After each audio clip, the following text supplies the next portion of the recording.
Okay, so we're going to start up on our next panel here. So this is hitting on a couple of our themes of sustainability and future. This panel will be discussing essential technology, the future of energy storage. Once again, this panel is sponsored by SAIC.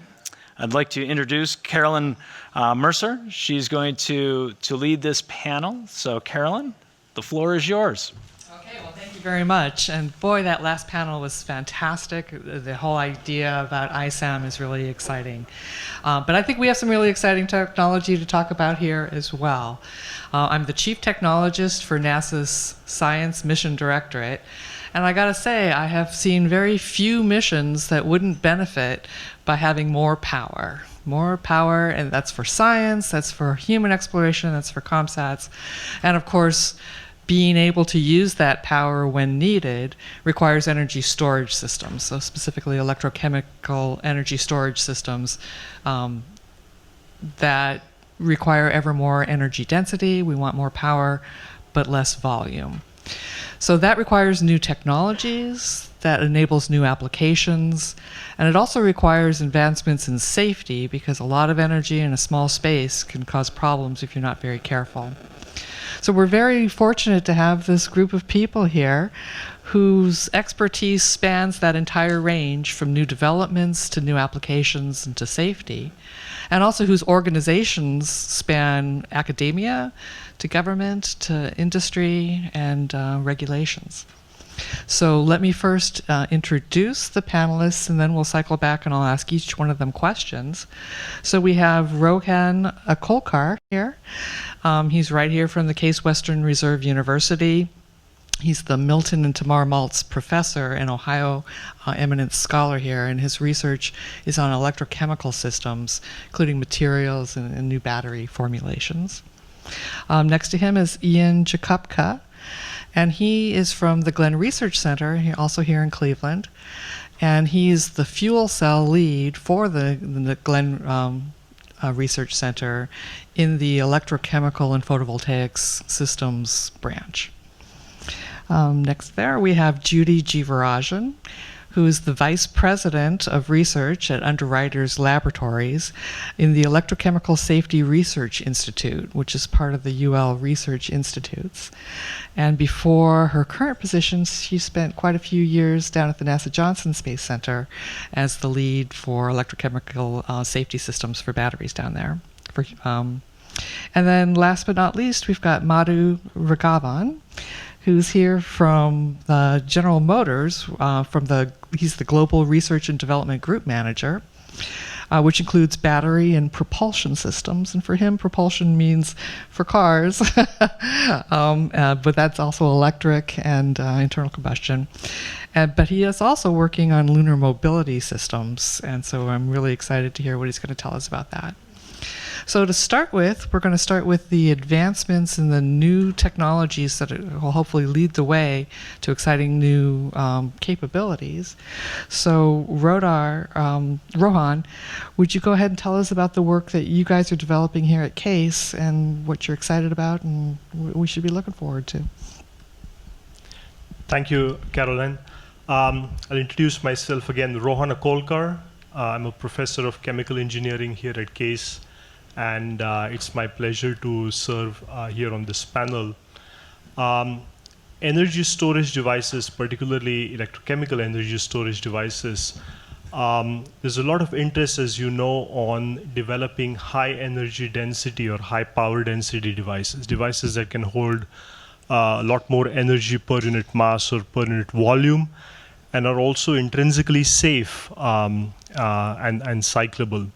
So this is an area where there's a lot of ongoing activity on the CASE campus. If you're not already aware, electrochemistry as a field of research on the CASE campus has spanned nearly 5 or 6 decades. This is widely considered to be a center of excellence around the world in terms of electrochemical research. I'll mention, in the interest of time, two specific efforts where researchers at CASE are currently involved in electrochemical energy storage technology development.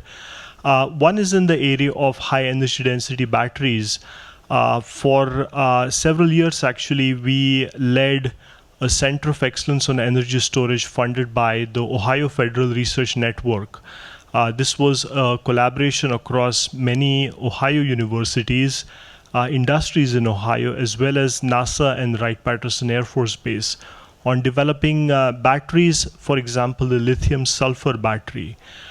This is a battery that has, on a practical level, nearly twice the energy storage capacity compared to the lithium-ion battery.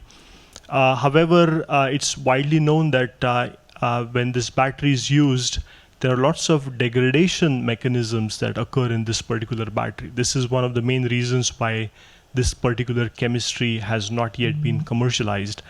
And a lot of effort went into understanding the mechanisms by which these batteries degrade and developing solutions, technologies, to try to bring these batteries closer towards commercial readiness. A second effort that we are currently engaged in is sponsored by the US Department of Energy through a program which is called the EFRC, Energy Frontier Research Center. A colleague of mine leading this effort and several universities and national labs together are developing new types of electrolytes that are needed for batteries. If you want to have a high voltage battery, therefore a high energy density battery, you need an electrolyte which is stable over the voltage range of the battery. We are interested in developing new electrolytes based on materials which are called deep eutectic solvents. This is a relatively new class of electrolytes that were invented in Europe and are being considered for future energy storage devices. But a lot of fundamental mechanisms by which these electrolytes work are currently unknown. A lot of research at CASE is focused on understanding those mechanisms and maturing these electrolytes, particularly for energy storage applications as they relate to the grid. But there could also be potential applications for transportation in space. Thank you. Thank you very much. And so, Ian, could you tell us about some of the developments underway at the Glenn Research Center or actually across the agency in fuel cell work? Sure. Thank you, Carolyn. NASA works with its academic and industrial partners to advance the fundamental technologies like the ones that Rohan is developing and turning them into a viable product that can be implemented in other applications. Right now, we're focusing on primary power and energy storage for lunar applications. But if the technology can survive in the crucible of the lunar environment, it will work much better here on Earth, because surviving the incredible cold or the incredible heat on the lunar surface, it makes life here on Earth appear much easier. Right now, our primary work, it focuses on what is called a regenerative fuel cell. Unlike a battery, which has the energy conversion mechanism and reactant storage incorporated into one volume, one material, we dissociate, we decouple the energy storage from the energy conversion. This allows us to optimize how you configure each of the individual elements so that you can meet specific application needs. Commonly referred to if you use your car. If you want your car to drive a longer distance, you don't change the engine, you change the size of the fuel tank. And for battery technologies, you have to change both the battery and the fuel tank if you were to make your car go further. Here in space, if we're trying to survive throughout the lunar night, that is a large energy storage component, but a comparatively small energy conversion component. So batteries don't necessarily make sense on a per unit mass basis in that situation, because it's the amount of energy that you're worried about, not the energy conversion element. So in order to achieve this, We are developing new technologies and implementing new techniques for both fuel cells and electrolysis technologies to survive the lunar night. For now, we're focusing on pure oxygen, pure hydrogen applications, and the electrolyte chemistries are focused on the low temperature PEM, the high temperature solid oxide, and the alkaline technologies, as these are the most mature technologies for near-term deployment in space. But these are not the only technologies. And we're working with academic partners to investigate some of the other technologies, the other chemistries that may enable us to deliver the high specific energy storage technologies we need to reduce the mass and achieve our missions. And as our last panelist brought up, fuel is a critical element. And in these regenerative fuel cells, you have an electrolyzer that dissociates the hydrogen and oxygen from water. And if you're on the lunar surface for long-term periods of time, you need a mechanism to convert the lunar water ice that we're going to mine through ISRU applications and convert that back into hydrogen and oxygen for propellant, for fuel depots, for breathing oxygen, for processing raw materials. So all of these different techniques are currently under development here at, in NASA. Thank you. Oh, thank you very much, Ian. I'm going to skip over and ask Madhu to talk about his applications. We heard about Ian and the lunar outpost and providing power for that system. Madhu, why don't you tell us about the work that you're doing both in space and terrestrially? Sure. Thank you. Thanks for having me. So I work at the General Motors R&D Center. And my day job is to do propulsion systems for cars and trucks. And we got into heavy electrics about 7 years ago. So that is complete electrification, no ICE, no hybrids. And at that time, we were pushing the limits of both energy density as well as power. So being in R&D, the projects are all quirky. So you're either it's got to be super light or super cheap or super powerful. And as our like the Hummer, right? It's a 1,000 horsepower system. So we were saying, okay, let's push the limits on that. Let's go to 800 volts. Let's do a 1,000 kilowatt system. So that's what we started to build a couple of years ago. And then we found that there was enough interest in electrification outside the automotive industry. So we have a division of function called GM Innovation. They talk to locomotive manufacturers, marine applications, defense applications, and so on. So one of the requests that came in was to do a battery system for an electric vertical takeoff landing aircraft. So a 2 to 3 person aircraft would need about 800 kilowatts to a megawatt of power for about 2 minutes to do the takeoff. And then, so you get on the wing and you can cruise across town and then you do the landing again. So a megawatt of power seemed like a good spot. So we built this pack that would be good for eVTOLs, and then we didn't have an eVTOL to put it in because the airframe was not ready, etc. So we put it in a truck. So I have this monster truck, and it's out on the test track in Milford, and you're all invited if you come to Michigan. We can give you a roller coaster type experience. So that was sort of the background. I didn't really know about space systems, but about a year and a half, our GM Defense, the business development folks, they talked to all the space companies. So they came into R&D and said, there's an opportunity to do a battery pack for a lunar rover. And I was like the first guy to lift my hand, do a hand raise there without knowing anything about the project. But it's been a blast. So in the last year and a half, we've worked very closely with Lockheed Martin. They're super smart. Calvin Craig and Jason Dates, Colin Sipes, some of the folks you might know. And so we have done, I would say, 3 generations of pack development for the lunar mobility vehicle. Now, these are not full packs. We typically do cells, cell groups, modules, and so on, and do some testing. But I think we have an opportunity to do a very exciting system for NASA.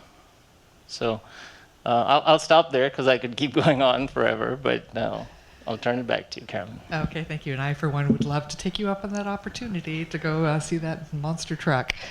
And so then, Judy, please tell us about the safety systems. You know, as we push the boundaries of energy density, safety is critically important. So Sure, tell us what you're up to. So, as Carolyn mentioned, in my career, I've done more than 25 years of working with battery safety, with different chemistries and so on. And today I lead the Electrochemical Safety Research Institute, where we do a lot of research that is related to safety of energy storage systems. The areas and another thing that we also are involved heavily in is supporting standards organizations. So what we find in terms of our research is actually shared in various platforms. We do battery safety councils, we do battery safety summits. Of course, we present at conferences, we organize workshops, we even participate in workshops and summits. Of course, we write journal articles and so on. So we also collaborate with a lot of universities as well as industry partners to do a lot of our safety research. And today we've also got into looking at new materials, into hydrogen production, and also in the near future at the safety of using hydrogen as a fuel. And we are also looking into modeling and simulation. We have some new team members who have started looking at that. So with respect to safety, our focus right now has been a lot on lithium-ion chemistry, and which I have done since its inception, I would say, into the commercial market. But we have new problems that arise when, as you heard from the others, the applications get really different. In the early, I would say early to late 1990s, we used them in 2-cell battery packs or similar in phones and laptops and so on. And the same, has changed, but we use the same types of cells in larger applications as with electric vehicles or hybrids, and also in stationary grid energy storage, where the energy has increased from, the watt hour, 20 to 30 watt hours to megawatt hours and gigawatt hour sizes. So our interest is to see, how that safety scales up. And what we have observed is that it is not a linear scale up. There is a lot of other issues that can be created because of the changes we make in the configurations. Another thing that we are looking at is also with all the incidents that have happened around the world with the EV fires, not only the large electric vehicles, but also the two-wheelers. We are looking into fire suppression. So we've been looking at first testing small modules with different fire suppressants, also working with Professor Yarting at Case Western to model the fire that is created during a thermal runaway. And then, the other parallel work that we're doing is looking at the fire suppressants and seeing how effective they are going to be in various environments. So these are some of the things that we do. And what we also do is support these standards committees. So I support internally our Underwriters Laboratories, the standards team, with either creating new standards, upgrading or updating the older ones or existing ones. But I also work with several other committees like the SAE, which are both on the aerospace as well as automotive side.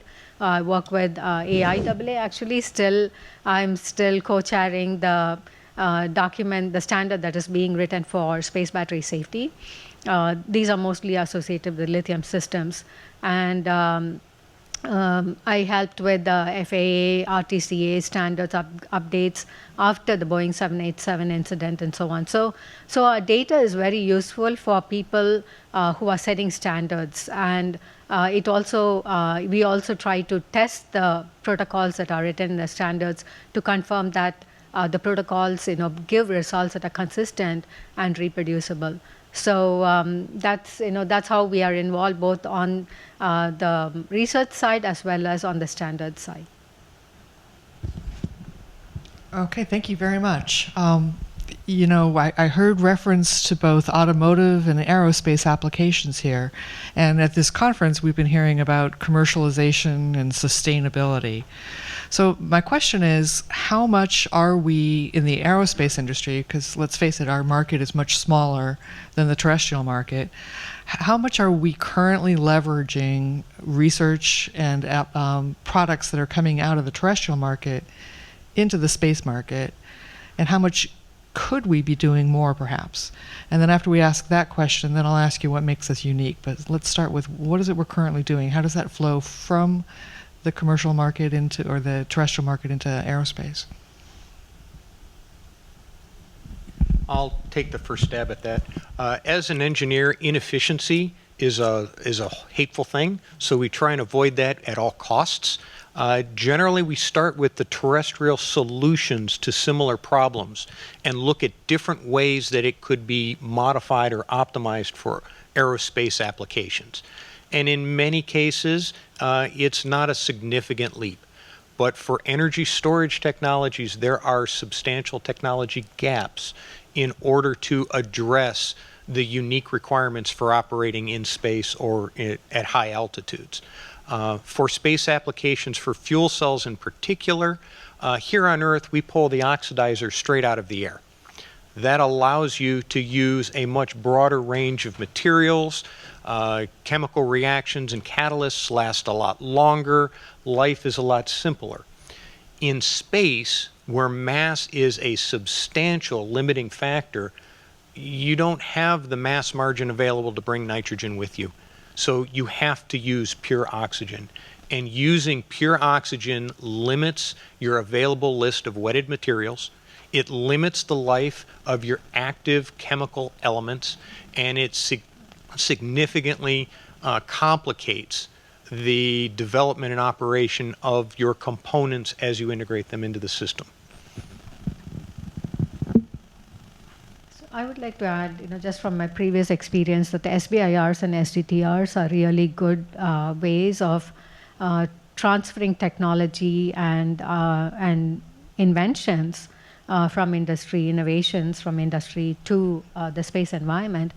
And I think, we do get a lot of proposals, and there's a lot of innovations that happen, but not all of them, are willing to go into the next phase, or sometimes they are probably not recognized. But I think a better investment in that from both sides will help. Because I personally had one company that had a great innovation, but they didn't really trust the people who wanted to take it to the next step. So I think that also plays a big factor in transferring the knowledge and the innovation that exists to something that is useful to the broader industry as well as to the space environment. Yeah, if I may add briefly to that, I would say I think there are a lot of similarities between the requirements for terrestrial applications and for space applications. Both applications, for example, require high energy density, high power density. Safety certainly is a requirement, although for aerospace applications, I would presume that's much more of a stringent constraint compared to terrestrial. So there are lots of similarities. I think if you look at energy storage for terrestrial transportation, there's a lot of work that is specifically being funded by the US Department of Energy at different national labs, and a lot more interaction perhaps with between agencies like the DOE and NASA would be desirable to try to share that information. I see AJ here in the room. There were workshops actually that I was part of several years ago, which were organized to try to share the work that is being done and learn from different agencies and different groups of researchers. More can be done in that particular space. I can share a little bit about my experiences, because I have a same basic design that's going into, hopefully going to space, and it'll go into the eVTOL and also go into our monster trucks. And I think if you go to the battery conferences, and I've been to NASA days and also all of the USABC and AABC conferences, you see the same cast of characters. You have the BEV people, you have the space people, and you have the aerospace people. And so I think the chase, as far as chemistry and form factor, is very similar. I don't think there's any big secrets. You're looking lithium, silicon oxide, lithium metal, lithium sulfur, solid electrolytes, and so on. I'm not a chemistry guy, but I sort of, if I can understand it, I think that it's fairly straightforward. What happens, at least from my perspective, is for the BEV packs, we try to pack as much energy as possible into as small a space as possible. In other words, you want your fuel tank to be as small as possible. And for example, some of our competitor vehicles are wider. They're bigger and wider because that's the size of the pack, and then they wrap the vehicle around the pack. So getting a small pack is a premium, but we have to follow all of your safety rules, right? So you have to be able to pull over when you hit the 350C, and you have to be able to be safe for 55 minutes or 3 hours or whatever the regulation is. And so that's a prime requirement. But for the terrestrial stuff, at least for our BEVs, the cost is a big deal. So the barrier packs are very simple, right? There's adhesives, there's barrier materials, and there's TIMs, that is the interface materials. And then there's the bus bars and connectors and the electronics just to measure. So it's basically 5, I would say, buckets of parts. And as you go to eVTOLs and to the space systems, what happens is the level of redundancy that you have to build in to meet FAA requirements, that goes up, so you have to carry more pack for the same application. And for space, obviously, you have to not allow any kind of thermal propagation. So you have to be able to sort of lock it down at the cell level. So the intercell spacing increases, and the materials that you use to avoid outgassing, etc., those get more expensive. But other than that, it's fairly straightforward, I think. So I'm going to just ask Judy, was that your experience when you were at JSC? Do you think it was fairly straightforward to take terrestrial batteries and put them into space systems? Actually, no, especially when it comes to lithium ion. Sorry, Madhu. So what we found is that the environments are different in some ways, because the way the cell reacts to an off-nominal condition can vary whether you are at ambient pressure or you're at a low pressure environment. So we would notice, and it's very interesting because we notice that when we overcharge the cell at ambient versus in low pressure environment, in one case that is at ambient, it actually goes into a big fire. But in the case of this is on at a battery scale. In the case of a low pressure, you do not see that fire spreading. You see one cell goes into an off-nominal condition, and then it just everything else works well. But when we look at an external short condition for that same configuration of cells, external short at ambient just it involves some charring of the header. But when we look at it in a low pressure environment or a vacuum environment, we notice that there's a huge thermal runaway with very high temperatures. Everything is actually ejected from the cells, and so the heat transfer is very different in an ambient versus a low pressure environment, right? So that really affects how the cells behave under an unsafe or an off-nominal condition. So those are really things that people need to take into account when they're doing testing. They shouldn't just do a test at the cell level at ambient temperatures and pressures and then assume that that's how it's going to behave in space. So testing this is a mantra that I've been using for a long time.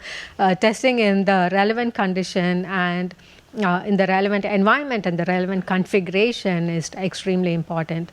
So there are very unique requirements in space compared to down on here, the terrestrial environment. The other thing is when people, when the crew members go out on these EVAs, we see even lower vacuum, deep vacuum environments, as well as these very fluctuating extreme temperatures.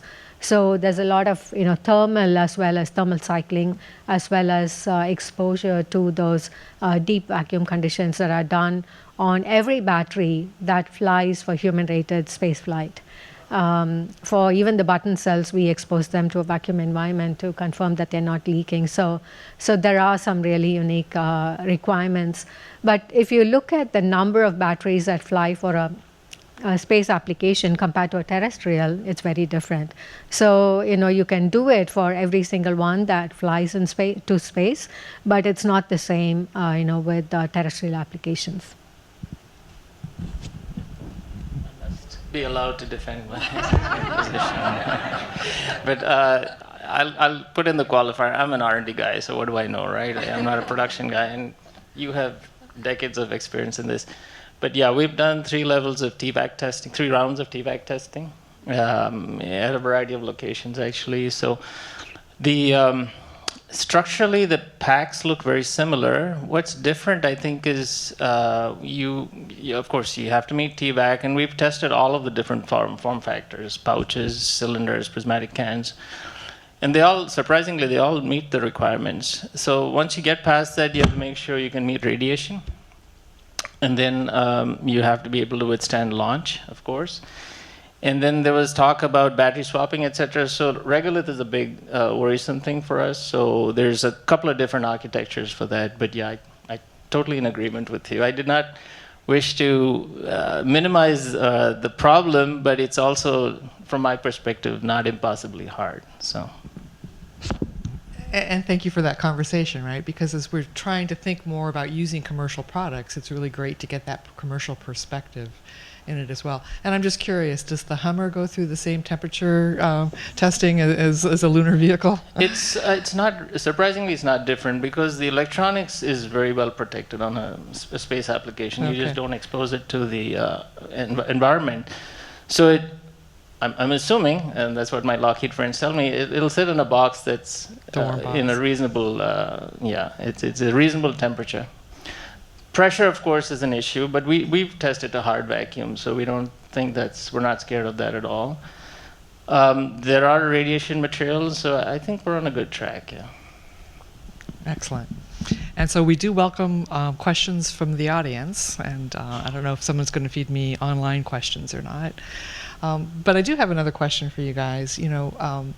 You're developing brand new materials here at CASE, as well as other people in universities and labs around the country. Are we effectively transitioning this kind of new innovation, new materials into commercial products in order to stimulate economic growth? We heard some talk yesterday about the Keystone collaboration for this region, but just nationally, how well do we do, particularly in batteries, in getting innovations into commercial products? I can perhaps kickstart the conversation on that. I think I'd begin by saying that there are several mechanisms in place for transitioning fundamental science, perhaps materials innovations, into battery prototypes and eventually commercial devices. I think Judy mentioned some of them, SBIR, STTR type opportunities, and there are several others.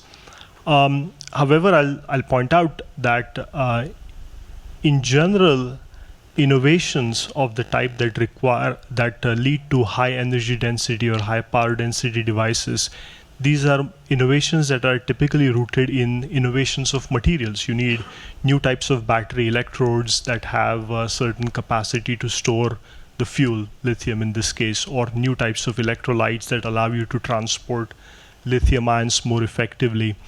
And these materials innovations are slow. Lithium-ion battery, which is the state-of-the-art commercial lithium-ion battery, the original innovations that led to the intercalation chemistry, for example, or initial versions of the electrolyte were invented back in the 1970s. And it took several decades for this particular innovation to lead to prototypes and then eventual commercial devices. So when it comes to materials innovations, development from fundamental science to commercial devices can be a very, very slow process. And I think we need a certain amount of patience and steady investment to see new technologies that are being developed today to eventually reach the market. For fuel cell technologies, we are currently living through a spectacular demonstration of how quickly a technology can port into the commercial space when the cost benefits are high enough. Many of the fuel cell technology innovations from the early 2000s didn't start making it into commercial fuel cell systems until you started to have the logistics trains for warehouses and whatnot. Anybody who's bought something from Amazon used a fuel cell, whether they knew it or not. And that ability to fully fund and see a cost benefit for the new technology, those innovations have rapidly increased the pace. You'll see stuff developed and in 2 to 3 years implemented if the cost benefit is there.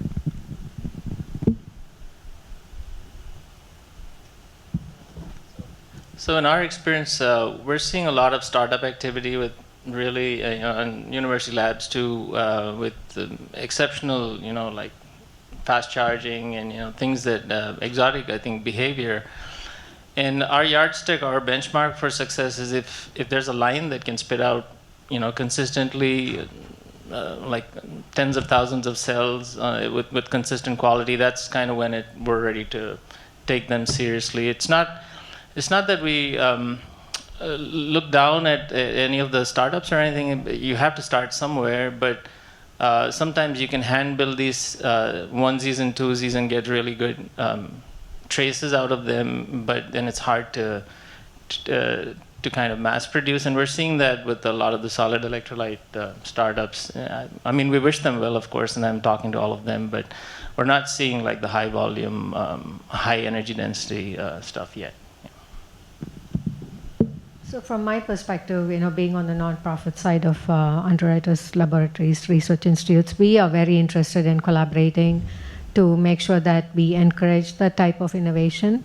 And so anything to do with new materials, improvements in safety is something we really like to collaborate with, and we also fund those projects. Yeah, so Ian, you make the really interesting point that once a commercial market is ready, then the new innovations are going to make it in quickly. And of course, the trick then is how does government, who is trying to seed new innovations, how do we predict which ones are going to really be required? And that's really hard, because I know that the fuel cell work that you did, I think you mentioned the early 2000s, but NASA's been investing in fuel cell technology for a while. And of course, NASA does it for their own needs, right? But finding that sweet spot where it intersects what the commercial market needs and what we need as well. You think it's more of an art or a science here? I'm not Edward Casey. I don't do well at predicting things. What we can say is that once manufacturing of a technology hits a certain maturity level, the cost barrier of entry drops to the point where it becomes a viable opportunity. So I would contend that the ability to manufacture sub-elements, sub-components, whether they're catalysts, bipolar plates, battery casings, whatever they may be, getting those down to the point where whatever your application is can afford those innovations, that's when you hit, and I'm going to use the term tipping point. I know it's dated, but it applies here. You've got to get through that cost barrier, because it doesn't matter if you're in government or in industry. If you can't afford the technological solution, it's not a real option. So I'll try to facilitate a little audience thought process to help ask you out some more questions. you've got two sides of this. You've got the supply side and you have the application side. So I asked this question I owned a garage for a long time. I've done a lot of heavy construction. When we needed power, we either used air systems or we used 230 volt systems to provide power for things that we needed to do. Nowadays, you go into Home Depot and you find 50 things that you never thought would be battery driven, because it took me, I had to have 3 or 4 batteries and big chargers to use something all day. Now I get a very small battery with a very small device like a power driver, and it lasts me all day, and it's lighter than what I had before. It's lighter than an air system or a corded system, and it's as effective. So with what's going on with batteries and fuel cells and power systems, what's happening on the application side? What are these things enabling on the application side that were never possible before? As we all talked about, the innovations have actually helped a lot. People have, and with lithium-ion chemistry, it's still being optimized because new materials are being looked into. Not only new materials, but the engineering aspect has changed a lot of things. People are making thinner electrodes, which means higher power, but you can also, within that same volume, pack more energy. So you get both high energy and high power with some of the materials that we work with. In the past, we used to have to go to NiCad batteries, as you just mentioned, which were pretty heavy for high power. But today, we can just go to lithium-ion, and we don't need a hybrid system. We can just use lithium-ion to provide both the high energy and the high power.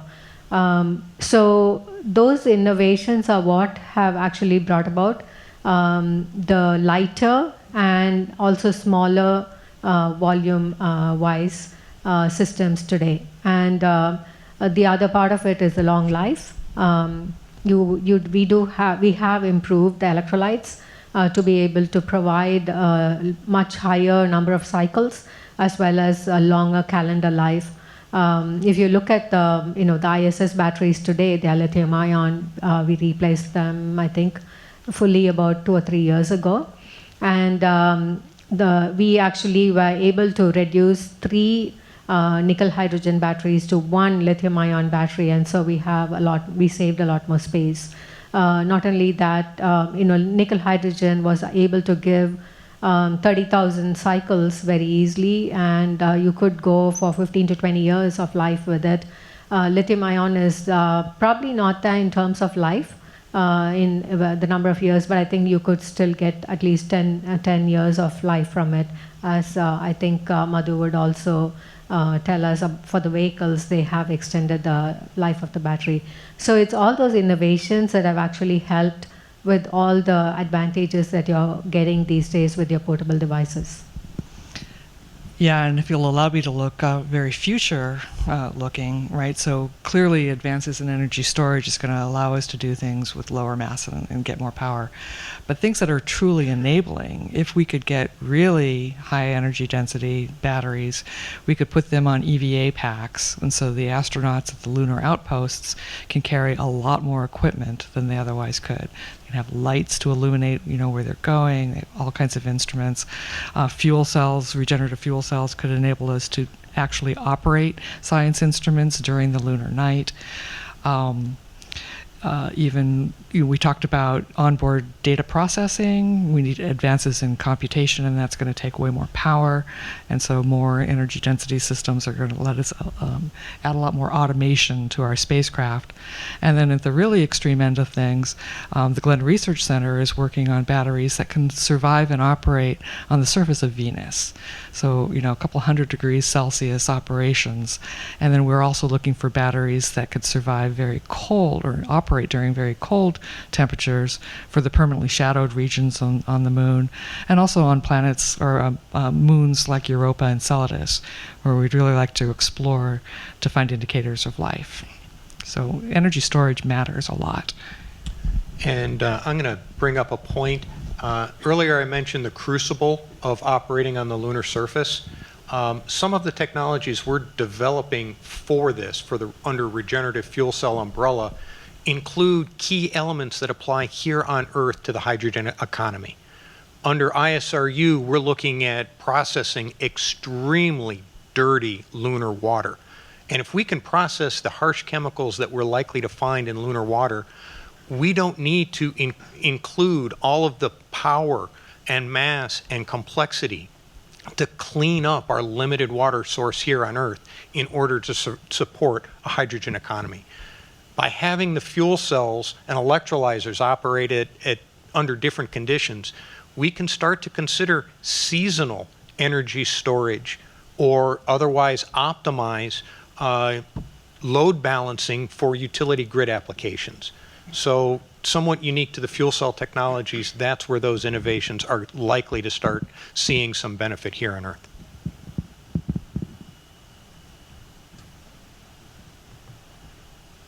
So you already talked about this a little bit in the last question, but when you mentioned the development of new technologies, can you guys talk a little more about any new chemistries that you might be looking at to advance the state-of-the-art of lithium-ion, things that may be less volatile, less prone to thermal runaway or outgassing, that will cause problems on aerospace vehicles, particularly with regard to like certification through FAA, talking about aeronautical vehicles, or the safety of spacecraft that before we're able to actually go up and service these things, as we were talking about in the previous panel. Yeah, I can talk about a few developments that are going on here at CASE, and actually across the country there are several labs working on this. Safety certainly is an issue with lithium ion, and one of the reasons for that is that the electrolyte is a volatile, flammable electrolyte. There are lots of people who are interested now in developing non-flammable electrolytes. I mentioned earlier on the interest in deep eutectic solvents and broadly a class of liquids which are called ionic liquids. And there's a lot of interest in trying to develop these liquids which inherently are non-flammable. However, they come with their own problems. They don't move lithium ions through them as effectively as conventional electrolytes do. So there's some work to be done, but non-flammable ionic liquids is a class of materials people are considering. There's, of course, the very vibrant field of research right now across the world on solid electrolytes. And solid electrolytes, you could have ionic conductivity, move lithium ions through them, make them extremely thin, and also serve as a physical barrier between the two electrodes to try to mitigate shorting that is caused by growth of dendrites, for example. However, as I said with ionic liquids, even solid electrolytes have their own issues. Transport is typically sluggish, conductivities are low, and there is growing understanding within the academic community that although they can on paper serve as a physical barrier, you do see growth of dendrites across even a solid electrolyte. So again, a lot more work needs to be done. These are areas which I would consider are early stage. Fundamental properties of materials need to be understood. Electrochemical behavior, as well as behavior of the mechanics, for example, of a solid electrolyte. How does chemomechanics play a role when using such a solid electrolyte material? All of these are scientific questions that haven't been answered yet and would need to be answered before they are taken to the next stage of commercial readiness. Thank you. We are also working on some titanates and titanium dioxide as anodes. One thing with the electrolytes, people do work on non-flammable or self-extinguishing electrolytes. The question is, do they actually last through the life of the cell or the battery? And also, what do you have to sacrifice in terms of energy density in order to add those other additives is also a question that we worked on. Good afternoon, panelists. My name is Janera. I'm from the University of Nevada, Las Vegas, and I worked for Berkshire Hathaway, and one of the projects that we were working on was a diversification of energy storage systems. Now, as we're moving from terrestrial to energy storage systems in space, has BESS, or battery energy storage system, been on your plate of research or development for future space technologies? So I'll just reframe your question a little bit. We're not moving towards using energy storage systems in space. We've been doing them since the 1960s, right? So Yes. we've had energy storage systems on most of our spacecraft. But yeah, absolutely. NASA has a portfolio in battery research, although it's been a while since I've been over in that part of the world, but I'm pretty sure we still have work. A few years back, we had a big program in that. I'm going to look to Ian if you want to go ahead and answer that from the NASA side. Yeah, we do have active activities looking into battery storage. But again, as this panel can convey, there's lots of different energy storage technologies that are used because there are different applications, and each application has unique requirements. And you have to make sure you pick the energy storage technology that meets the largest number of requirements, both written and unwritten. Yeah, so there's SBIR subtopics in battery management. Sometimes we focus it in on, like I said, the Venus applications. That's really a niche market for NASA. Nobody else that I know of is trying to go to the surface of Venus. Sometimes we focus on the ultra cold. But improvements in energy density really will help the human exploration program and the NASA science program as well. And I'm guessing, GM, do you do research in battery development as well? Yeah, so we, of course, we're tracking all the startups in the big labs, but we also have significant in-house development. We have small pilot roles where we can make custom coin cells with our own, polymer electrolytes and so on. We typically source the anode cathode from outside, but we can make those too. We have all the clean rooms, etc. Yeah. So as far as the previous question on how the technology will get commercialized, we follow three pathways. So we invest in startups. You've probably seen many of the announcements with solid energy systems and so on. We do joint work with DOE and national labs and universities and et cetera, and then there's the in-house work.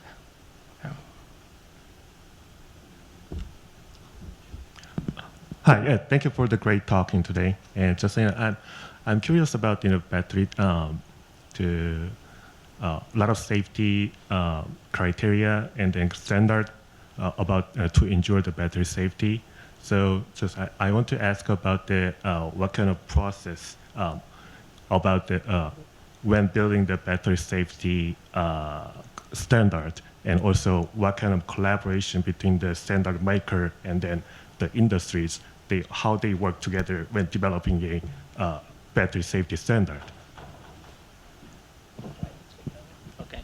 So I'll tell you how we do it. So there's a NASA rule book, which is sort of like a phone book. You have to go through all the kind of charts and do all the different tests. So we're following that carefully. We also read all of your papers, so I'm fully respectful, to all the requirements. But essentially, we do things that are similar to what if you read Eric Darcy's papers, from JSC. Essentially, we build packs or submodules, and we insert the internal short circuit device, and we set it off. And we do it in different conditions and make sure that it doesn't propagate. So that's kind of the very sort of high-level view of how we test for safety. We assume that something will go wrong. Statistically, it's going to happen. So how do you get past that? And that's sort of a high-level description of how we tackle safety. We assume that things will go wrong, but then you have to contain it and mitigate it. And you have to do the testing in a variety of different conditions, vacuum conditions, and with under radiation and things like that. Okay. Okay, and we have time for one more question. Great panel. I had a question about battery safety, in particular the battery monitor system electronics that get packed into these batteries. As battery experts, can you comment on the current state of the battery management electronics and what you need to see to get to enable these future missions in terms of capability or radiation hardness, et cetera? When you look at safety, it's a very complex problem. So first thing you've got to do is look at your application and your environment, because every single battery is different. The application is different, and so you've got to do what we call a fault tree analysis and look for the credible hazards that are associated with it. My colleague Mike Cianconi is somewhere here. He's part of the safety panel at NASA, so you can actually talk to him also.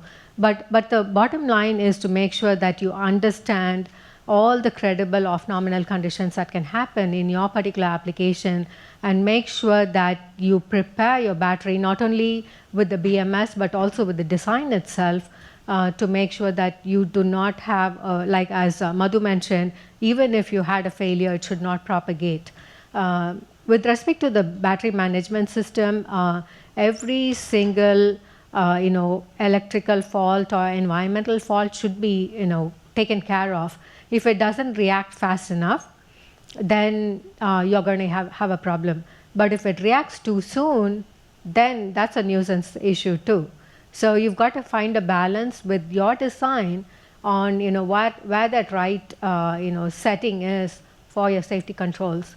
And the last thing that you want to understand with respect to these long-term applications is calendar life and the state of charge, the state of health of these systems, because everything changes. Voltage and the way a cell behaves or a battery behaves changes with age, and you need to take that into consideration when you build your management system too. And lastly, I would say people need to be able to recognize when a cell or a battery starts getting into a position where at some point it could become a sudden catastrophic event. Just recognizing those off-nominal excursions or the real small excursions, I think helps a lot, and for that you really need some trained experts to help you with that. Okay, well, with that, I'd like to thank my panel. Really enjoyed hearing your comments. The wealth of experience at this table is just amazing. So thank you for your time, and then thank you for everyone in the audience for listening, and thanks for having the panel.